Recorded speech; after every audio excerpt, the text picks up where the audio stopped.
Je suis sûr que tu as déjà entendu cette phrase un jour, tu dois développer ton réseau. Ok, c'est cool, on t'a donné un bon conseil. Mais peut-être que cette personne ne t'a jamais dit pourquoi il fallait que tu les fasses et surtout ce que tu avais à y gagner. Du coup, t'as fait quelques événements à droite à gauche, t'as peut-être rejoint des réseaux d'affaires, t'as vu que ça marchait pas trop et du coup tu t'es dit que c'était pas pour toi.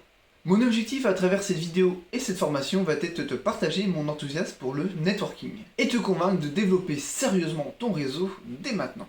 Même si en visionnant cette vidéo tu es déjà convaincu de l'importance de développer ton réseau, une petite piqûre de rappel, ça fait pas de mal. La raison numéro 1, c'est trouver des clients.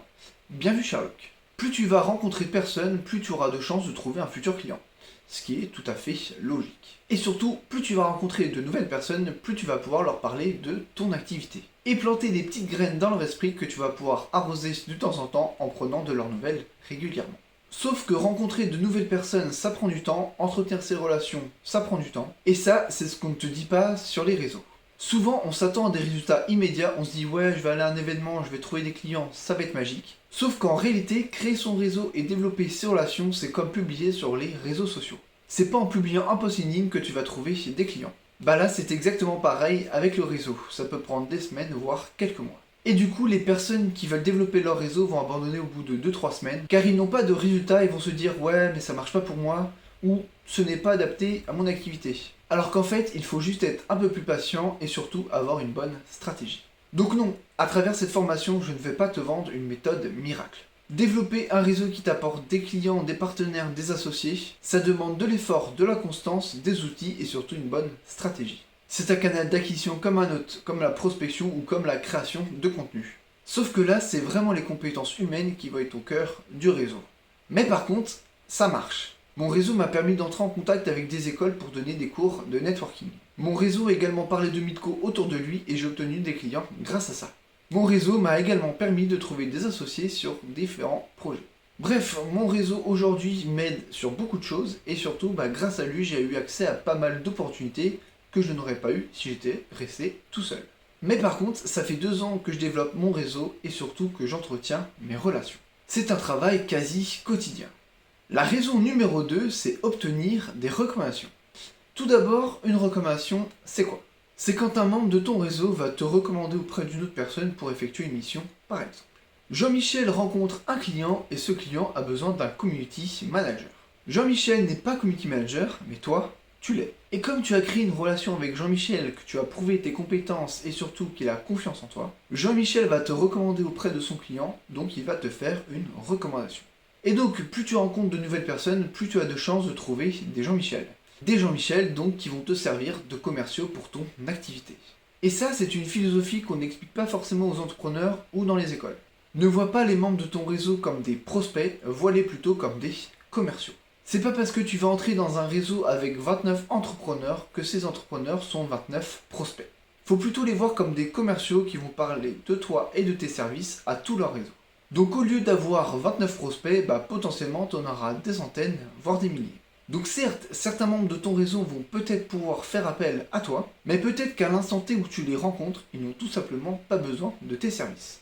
Il se peut qu'ils fassent appel à toi dans 3, 6 mois ou 12 mois. Donc c'est pour ça qu'il ne faut pas les voir comme des prospects, mais plutôt comme des amis. Comme quand tu rencontres une nouvelle personne en soirée et que tu sympathises avec elle. Et souvent, c'est l'erreur que beaucoup font. Ils veulent vendre leur service, ils voient que la personne n'a pas besoin de leur service, et vont directement switcher et passer à autre chose au lieu d'entretenir la relation. Alors que tout simplement cette personne-là n'était pas prête et qu'elle n'avait pas ce besoin actuellement. Par contre, si tu continues à entretenir la relation, elle pourra te recommander auprès de son réseau quand il y aura des opportunités. Et elle-même pourra faire appel à toi au moment où elle aura besoin de tes services. Et c'est là où l'adage « les meilleurs vendeurs ne sont pas des vendeurs » prend tout son sens. Vois les personnes de ton réseau comme de futurs commerciaux et non comme des prospects. Je sais, je me répète, mais c'est hyper important. Ce changement d'état d'esprit va changer l'ensemble de tes relations et tu verras que tu vas obtenir davantage de recommandations. Et sur le long terme, tu auras beaucoup plus d'opportunités qui vont s'ouvrir à toi que si tu avais eu une approche commerciale. Raison numéro 3, apprendre des autres entrepreneurs. En échangeant régulièrement avec d'autres entrepreneurs sur tes problématiques ou sur leurs problématiques, tu vas pouvoir apprendre à vitesse grand V. Ce qui te fera gagner du temps et de l'argent. Apprendre de ses erreurs, c'est bien, et apprendre de celles des autres, c'est encore mieux. Et plus tu vas rencontrer de nouvelles personnes, plus tu feras face à de nouvelles problématiques que ces entrepreneurs vont rencontrer. Chacun a un parcours différent et a résolu des problématiques différentes. En discutant avec eux, ils vont te partager leurs erreurs et les conseils pour ne pas les reproduire. Dès que tu auras un problème, tu vas pouvoir échanger avec des personnes qui sont déjà passées par là. Par exemple, si tu as un problème sur LinkedIn, tu vas pouvoir échanger avec des personnes qui sont expertes sur le sujet. Si tu as un problème avec ton autorépondeur, tu vas pouvoir échanger avec des personnes expertes dessus. Plus tu rencontres de personnes dans différents domaines d'activité, plus tu as accès au savoir. En fait, être bien entouré, c'est comme avoir accès à plusieurs coachs business à l'année. La raison numéro 4, c'est de rester informé. C'est un peu dans la continuité de la raison numéro 3. Plus tu connais de monde dans différents secteurs d'activité, et plus ces personnes vont pouvoir te partager leurs connaissances. Et plus tu pourras rester connecté à l'actualité, savoir ce qui se fait, ce qui se développe, etc. Ton savoir et tes compétences vont faire x10. Et tu n'auras même pas besoin de te renseigner sur certains sujets puisque ton réseau va le faire à ta place. Par exemple, un expert IA va pouvoir te faire un résumé des dernières innovations et de ce qui s'est déroulé dans l'actualité. C'est un peu comme de la curation de contenu, et comme en plus ils maîtrisent le sujet, ils pourront te faire un résumé avec les informations qui comptent vraiment. Et enfin, la raison numéro 5 et la dernière raison, c'est pour ne plus être seul. Quand on entreprend, c'est pas facile car on est seul. Et quand on est confronté à des problématiques, on peut mettre 1 semaine, 2 semaines ou plus à les résoudre. Ce qui nous fait perdre un temps fou. Et en plus, on est seul, donc soumis à la solitude, donc quand on a des coups de mou, on n'a personne à qui en parler. Personne qui nous comprend ou personne qui peut nous remonter le moral.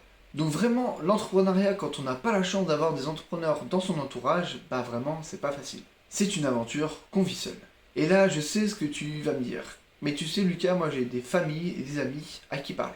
C'est vrai, et moi aussi. Sauf que cette famille et ses amis ne comprennent pas vraiment tes problématiques. Si tu leur parles d'une problématique de lancement de produits, de réseaux sociaux, ils ne sont pas dans le domaine, ils ne vivent pas ça, ils ne savent pas ce que c'est, bref, ça ne leur parle pas. Donc même s'ils te soutiennent dans ton activité, ils vont pas comprendre la problématique qu'il y a derrière. Ils ne peuvent pas se mettre à ta place, tout simplement.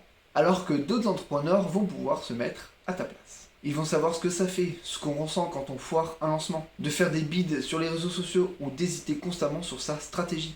Tous ces nœuds au cerveau, ton entourage ne les a pas.